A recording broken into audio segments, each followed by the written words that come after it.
Mumbai police control room में रात के 12 बज गए थे। एक अकेला ऑफिसर कांस्टेबल रमेश अचानक फोन की घंटी से चौंक गया। उसने एक गहरी सांस ली और फोन उठाया। खतरा, प्लीज कोई भेजो। वो लाइन कट गई। रमेश के चेहरे पर परेशानी के भाव आ गए। Hello hello. उसने जल्दी से कॉल ट्रेस किया। ये पुराने गोदाम वाले इलाके के पास एक सुनसान जगह से था। उसे ठंड लग गई। वह इलाका अजीबोगरीब घटनाओं के लिए जाना जाता था। उसने फौरन अपने सीनियर इंस्पेक्टर विजय को खबर कर दी। एक रहस्यमयी कॉल जिसमें कोई खतरा हो सकता है। चिंता मत करो रमेश, मैं एसीपी प्रद्युम्न और सीआईडी टीम को तुरंत बता रहा हूं। हम इसकी तह तक जाएंगे। सीआईडी गाड़ी की लाल और नीली बत्तियां अंधेरे में चमक रही थीं। एसीपी प्रद्युम्न अपने सिग्नेचर शांत स्वभाव के साथ आगे की सीट पर बैठे थे। उनकी नजरें तेज, चौकस थीं। उनके बगल में इंस्पेक्टर दया स्टीयरिंग व्हील पकड़े हुए थे। उनके चेहरे पर चिंता साफ दिख रही थी। उनके पीछे अभिजीत और फ्रेडी कांस्टेबल रमेश द्वारा दी गई डिटेल्स पर ऑलरेडी ध्यान दे रहे थे। एक सुनसान जगह से आया अबैंडन्ड कॉल, ये सीरियस हो सकता है। हमें सावधान रहने की जरूरत है। जिसने भी फोन किया था वो बहुत डरा हुआ लग रहा था। एसीपी प्रद्युम्न की आवाज स्थिर थी। हर सेकंड कीमती है। दया तेज। वो जानते थे कि ऐसे मामलों में वक्त उनका सबसे बड़ा दुश्मन होता है। उन्हें इस मामले की तह तक पहुंचना ही होगा, इससे पहले कि बहुत देर हो जाए। सीआईडी गाड़ी पुराने वेयरहाउस डिस्ट्रिक्ट के सामने अचानक रुक गई। चारों तरफ भयानक सन्नाटा छाया हुआ था। एक अकेली कार मंद स्ट्रीट लाइट के नीचे खड़ी थी। उसकी हेडलाइट्स अभी भी जल रही थीं। दया सबसे पहले वैन से बाहर निकले, सबसे आगे। वे सावधानी से कार के पास गए। एसीपी सर, इंजन अभी भी चल रही है, लेकिन अंदर कोई नहीं है। अभिजीत ने खिड़की से अंदर देखा। सर, पैसेंजर सीट पर एक फोन है, बज रहा है।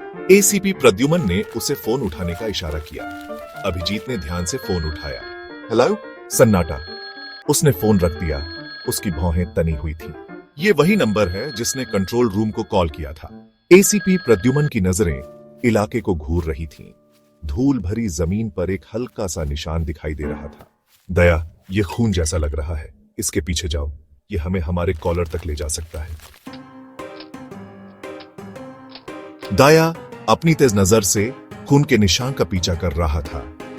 हर बूंद एक कहानी कहती लग रही थी, एक चुपचाप गवाह एक हिंसा की घटना का। लाल रंग का रास्ता ताजा था, मध्यम रोशनी में चमक रहा था। उन्हें अनजान में ले जा रहा था। यह उन्हें छोड़े हुए गोदाम के भूलभुलैया में और अंदर ले गया। इमारतें चुपचाप संतरियों की तरह खड़ी थी। उनकी टूटी हुई खिड़कियां और गिरती हुई दीवारें पुराने राज कह रही थी। टीम सावधानी से आगे बढ़ी, इस बात से जागरूक कि खतरा किसी भी परछाई में छुपा हो सकता है। हवा भारी थी, नमी और सदान की गंध से भरी हुई थी। ऐसा लग रहा था जैसे दीवारें खुद भूली हुई यादों की सांस छोड़ रही हों। दबाव वाला माहौल उनके मनोबल पर हावी था। हर कदम एक भूत या अतीत से गुजारने जैसा लग रहा था। बस एक आवाज थी, उनके कदमों की लेबड़ आहट।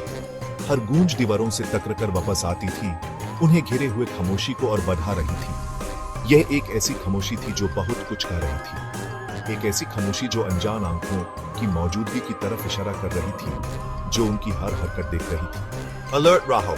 उसकी आवाज धीमी थी, लेकिन उसके सुर में आवश्यकता का एक संकेत था। यह एक चेतावनी थी, एक याद दहानी कि वो खतरनाक जमीन पर चल रहे हैं। तनाव स्पष्ट था, एक तनी हुई दौर अपनी हद तक किसी भी पल टूटने को तैयार। यूं लग रहा था कि वो किसी चीज के करीब पहुंच रहे हैं, और उसका अनुभव यूं बता रहा था कि ये अच्छा नहीं है। आने वाले खतरे का एहसास लगभग स्पष्ट था। उन पर मंडरा रहा एक काला बडाल, अपना क्रोध बरसाने को तैयार। फ्रेडी, हमेशा की तारा टेक एक्सपर्ट, अपने फोन पर व्यस्त था। उसकी उंगलियां स्क्रीन पर यूडी रही थी, क्लू ढूंढते हुए, डिजिटल निशान जोड़ते हुए जो उन्हें शिखर तक ले जा सकते थे। उसका ध्यान गंभीर था, उसका फोकस अटूट। सर, मेन नंबर ट्रेस कर लिया है। यह एक मिस्टर राजीव मेहरा का है, वो रहते हैं। अचानक दया रुक गया। उसकी आंखें संकरी हो गई, आगे के अंधेरे को देखते हुए। वहन कुछ था, कुछ जो वहन नहीं होना चाहिए था। उसका दिल तेज धड़क रहा था, एड्रेनलिन उसकी रग रग में दौड़ रहा था।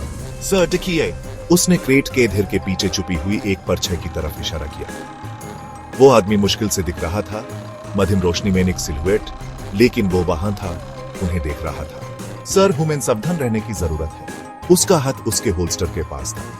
बंदूक का वजन एक राहत देने वाली मौजूदगी थी, एक याद दहानी की वो निर्बल नहीं है, लेकिन ये हिंसा की भी याद दहानी थी जो किसी भी पल भड़क सकती थी। वो आदमी कांप रहा था, उसके अंदर से डर लहरों में निकल रहा था। यह एक ऐसा डर था जो मजबूरी की कहानी कह रहा था, किसी ऐसे व्यक्ति की जिसे किनारे पर धकेल दिया गया हो, जिसके पास खोने के लिए कुछ भी न बचा हो। प्लीज मुझे मत मारो, मैंने कुछ नहीं किया, कसम से मुझे कुछ नहीं पता, बस मुझे जाने दो प्लीज। वह लड़का डर से आंखें फाड़े हुए दया की टॉर्च की रोशनी पड़ते ही सिमट गया। उसका दिल जोर जोर से धड़क रहा था, हर धड़कन उसके डर को दिखा रही थी। वह कांप रहा था, उसके कपड़े फटे और खून से सने हुए थे। रात एक बुरा सपना थी और वह उसे बार बार जी रहा था। ठीक है बेटा, हम पुलिस हैं, हम मदद करने के लिए यहां हैं, अब तुम सुरक्षित हो, अब कोई तुम्हें चोट नहीं पहुंचाएगा। एसीपी प्रद्युमन की आवाज सुकून देने वाली थी। उन्होंने ऐसे कई लोग देखे थे, टूटे और डरे हुए, और उन्हें पता था कि शांत रहना कितना जरूरी है। वो जानते थे कि इस डरे हुए नौजवान का भरोसा जीतना जरूरी है। हर शब्द, हर चीज से सुरक्षा और समझ का एहसास होना चाहिए। मेरा नाम विजय है। मैंने कुछ बहुत बुरा देखा। उसने मुझे धमकी दी। उसने कहा कि अगर मैंने किसी को बताया तो वो मुझे मार डालेगा। मुझे नहीं पता था कि क्या करूं। कहा कि अगर मैंने किसी को बताया तो वो मेरे परिवार को नुकसान पहुंचाएगा। मैं ऐसा नहीं होने दे सकता था। मुझे चुप रहना पड़ा, लेकिन अब मैं और डर के साथ नहीं रह सकता। सब ठीक है विजय, गहरी सांस लो और हमें सब कुछ बताओ।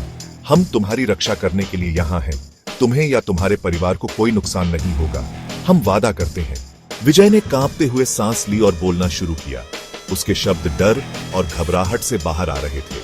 उसकी आवाज कांप रही थी, लेकिन वह जानता था कि उसे उन्हें सब कुछ बताना होगा। उसने उन्हें एक झगड़े, एक संघर्ष और एक पीछा करने के बारे में बताया जो उसके अंधेरे में छिपने के साथ खत्म हुआ, अपनी जान के डर से। परछाई ही उसकी एकमात्र शरण थी, लेकिन अब उसे उम्मीद थी कि रोशनी उसे सुरक्षा दिलाएगी। बट यह तो हो ही नहीं सकता। हेडक्वार्टर्स में सीआईडी टीम पास के बिल्डिंग से माइल सर्वेलेंस फुटेज के आसपास जमा हो गई। जैसे विजय ने बताया था, एक ब्लरी आदमी शैडोज में भाग रहा था। फ्रेडरिक्स ने फिगर पर जूम किया, लेकिन इमेज ब्लरी ही रहा। जब उन्हें लगा कि कोई क्लू मिल सकता है, वो फिगर गायब हो गया। अब क्या हुआ? दया के आवाज में विश्वास नहीं था। एक पल वो फिगर था और अगले ही पल गया। रिवाइंड करो फुटेज फ्रेडरिक्स।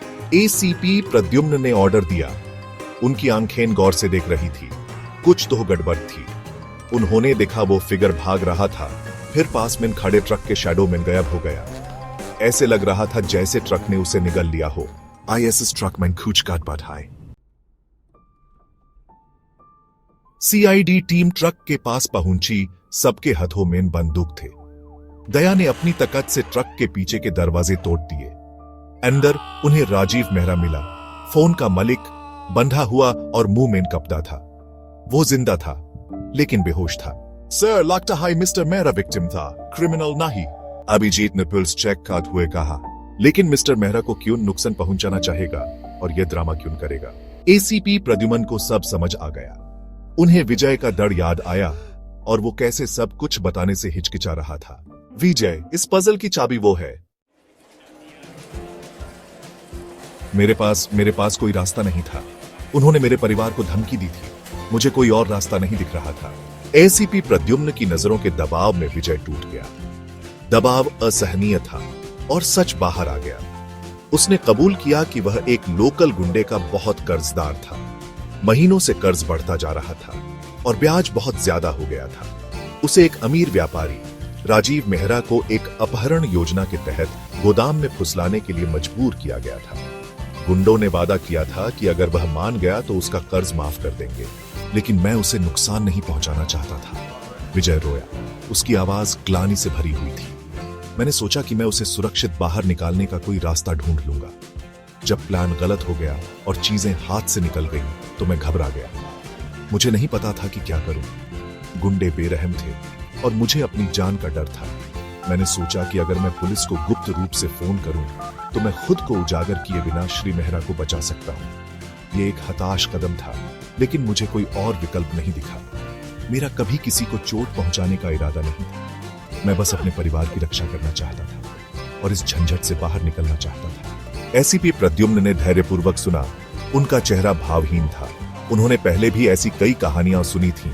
हर एक कहानी मजबूरी और गलत चुनावों की दुखद कहानी थी। उन्होंने अपनी सेवा के वर्षों में अनगिनत अपराधियों को टूटते देखा था। हर कबूलनामा पछतावे, डर और समझ की याचना का मिश्रण था।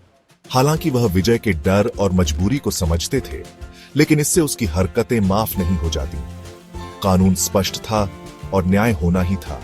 डर एक आदमी को हताश करने वाले काम करने के लिए मजबूर कर सकता है, विजय, लेकिन ऐसे क्षणों में हमें वही करने की ताकत मिलनी चाहिए जो सही है।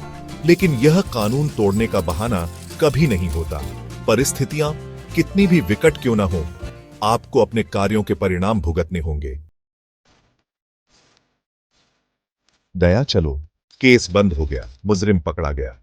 लेकिन इस अनुभव ने एसीपी प्रद्युम्न के मन में एक कड़वाहट छोड़ दी। उन्होंने डर और मजबूरी के भयानक नतीजे देखे थे। वह बस यही उम्मीद कर सकते थे कि विजय अपने किए की भरपाई करने का कोई रास्ता ढूंढ लेगा। जैसे ही वे पुलिस स्टेशन से दूर जा रहे थे, एसीपी प्रद्युम्न शहर की रोशनियों को देख रहे थे।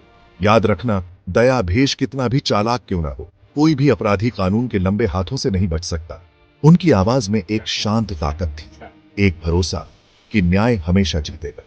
शहर की रोशनियां टिमटिमा रही थीं, नाचती हुई परछाइयां बना रही थीं। जैसे ही सीआईडी वैन रात में गायब हो गई, एक और सुलझे हुए केस की गूंज छोड़कर।